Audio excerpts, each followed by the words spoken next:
Friends, good morning. Last class में हमने sp2 hybridisation के बारे में पढ़ा था। आज हम sp3 हाइब्रिडाइजेशन स्टडी करेंगे। हमने इसका थोड़ा सा इंट्रोडक्शन देखा था लास्ट क्लास में।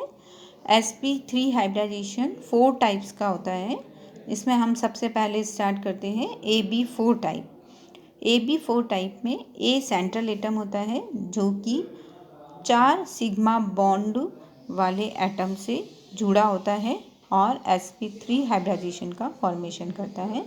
इसका standard bond angle 109 degree 28 minute होता है।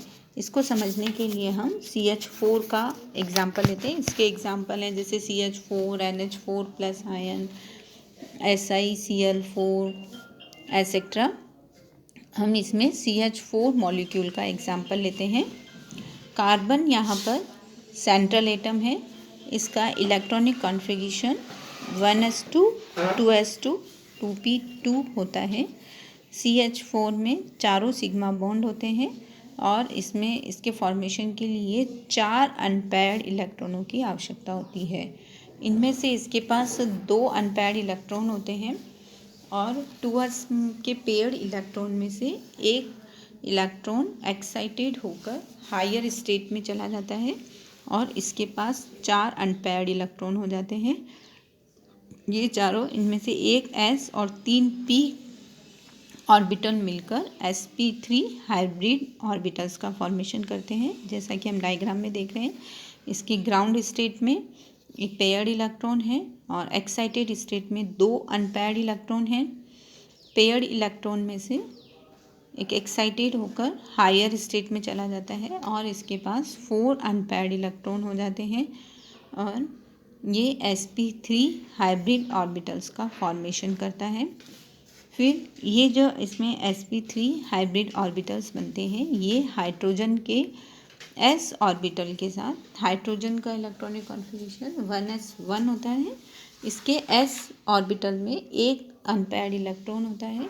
उस ऑर्बिटल के साथ ये ओवरलैपिंग करते हैं और CH4 मॉलिक्यूल का फॉर्मेशन करते हैं। जैसा कि हम इस डायग्राम में देखते हैं कि कार्बन के 4 sp3 हाइब्रिड ऑर्बिटल्स होते हैं। चारों में एक एक हाइड्रोजन अपने इलेक्ट्रॉन को शेयर करके sp3s ओवरलैपिंग करते हैं और सिग्मा बॉन्ड का फॉर्मेशन करते हैं और CH4 मॉलिक्यूल का फॉर्मेशन होता है। इसमें CH4 मॉलिक्यूल की शेप टेट्राहाइड्रल होती है और इसका बॉन्ड एंगल 109 डिग्री 28 मिनट होता है। चूँकि इस sp3 हाइब्रिडाइजेशन में चारों बॉन्ड पेयर होते हैं, सो इसका जो शेप होता है वो सिमेट्रिक होता है। उसमें किसी भी प्रकार का कोई रिपल्शन नहीं होता है। चारों तरफ इसमें रिपल्शन इक्वल होता है, इसलिए ये रेगुलर सिमेट्री बनाता है और टेट्राहाइड्रल शेप बनाता है। इसके बाद हम नेक्स्ट एग्जांपल लेते हैं ab3l टाइप का। इसमें 3 सिग्मा बॉन्ड और एक लॉन पेयर होता है। इसको समझने के लिए हम NH3 का एग्जांपल लेते हैं। नाइट्रोजन का electronic configuration 1s2 2s2 2p3 होता है। नाइट्रोजन के पास अपने आउटर शेल में 3 अनपेयर्ड इलेक्ट्रॉन होते हैं और जो कि 3 हाइड्रोजन के साथ अपनी बॉन्डिंग कर सकते हैं। तो इसमें 2s2 और 2p के 3 ऑर्बिटल हाइब्रिडाइज्ड होते हैं और 4 sp3 ऑर्बिटल्स का फॉर्मेशन करते हैं। इनमें से एक ऑर्बिटल में पेयर्ड इलेक्ट्रॉन होते हैं और 3 में अनपेयर्ड इलेक्ट्रॉन होते हैं। ये पेयर्ड इलेक्ट्रॉन जो है वो लॉन पेयर की तरह बिहेव करता है। इसके चारों ऑर्बिटल में हाइड्रोजन के एक एक ऑर्बिटल अपने एक एक इलेक्ट्रॉन की शेयरिंग करता है और बॉन्ड फॉर्मेशन करता है। इनके बीच में sp3s ओवरलैपिंग होती है और सिग्मा बॉन्ड का फॉर्मेशन होता है। क्योंकि इसमें एक लॉन पेयर होता है और 3 बॉन्ड पेयर होते हैं। लॉन पेयर की वजह से इसमें रिपल्शन बढ़ता है और इसके बीच का जो बॉन्ड एंगल होता है वो कम हो जाता है। इसका बॉन्ड एंगल कम होकर 107 डिग्री 18 मिनट हो जाता है और इसका शेप पिरामिडल शेप हो जाता है। नेक्स्ट हम एग्जांपल लेते हैं AB2L2 टाइप का। इसमें 2 बॉन्ड पेयर और 2 लॉन पेयर होते हैं। इसको समझने के लिए हम H2O मॉलिक्यूल का एग्जांपल लेते हैं। इसमें सेंट्रल एटम ऑक्सीजन एटम होता है जिसका electronic configuration 1s2 2s2 2p4 होता है। इसके पास 2 अनपेयर्ड इलेक्ट्रॉन होते हैं और 2 पेयर्ड इलेक्ट्रॉन्स होते हैं। जो अनपेयर्ड इलेक्ट्रॉन है वो हाइड्रोजन के साथ इजीली बॉन्डिंग कर सकते हैं।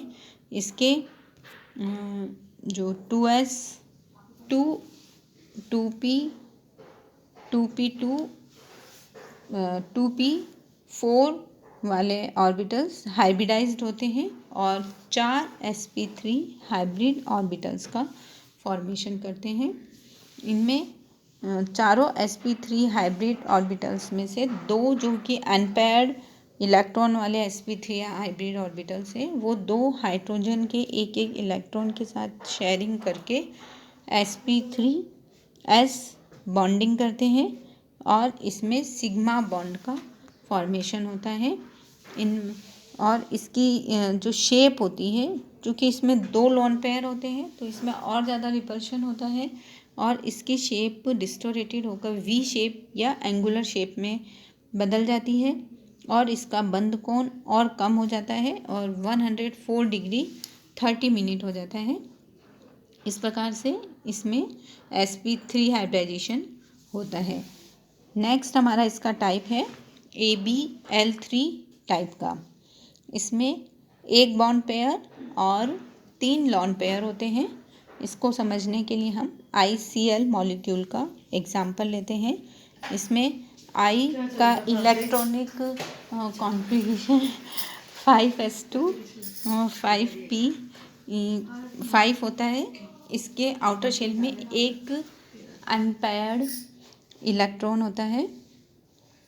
इसमें इसका 5s2 और 5p5 के ऑर्बिटल्स हाइब्रिडाइज्ड होकर 4 sp3 हाइब्रिड ऑर्बिटल्स का फॉर्मेशन करते हैं। इसमें एक में अनपेयर्ड इलेक्ट्रॉन होता है। ये अनपेयर्ड इलेक्ट्रॉन वाला sp3 hybrid orbitals Cl atom के साथ ओवरलैपिंग करके शेयरिंग करके बॉन्ड का फॉर्मेशन करता है।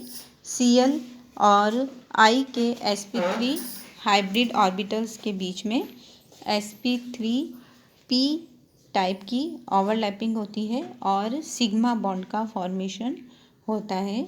इसमें 3 लॉन पेयर होते हैं और 1 बॉन्ड पेयर होता है। इसका शेप लीनियर हो जाता है और क्योंकि इसमें 2 ही एटम होते हैं तो इसमें कोई भी बॉन्ड एंगल पॉसिबल नहीं है। इस प्रकार से हमने sp3 हाइब्रिडाइजेशन देखा। sp3 हाइब्रिडाइजेशन में हमने 4 प्रकार का sp3 हाइब्रिडाइजेशन देखा जिसमें चारों बॉन्ड पेयर होते हैं। एक में 1 bond pair 3 bond pair 1 lone pair, फिर 2 बॉन्ड पेयर 2 लॉन पेयर और 1 बॉन्ड पेयर और 3 लॉन पेयर होते हैं। अब इसके आगे हम नेक्स्ट क्लास में स्टडी करेंगे।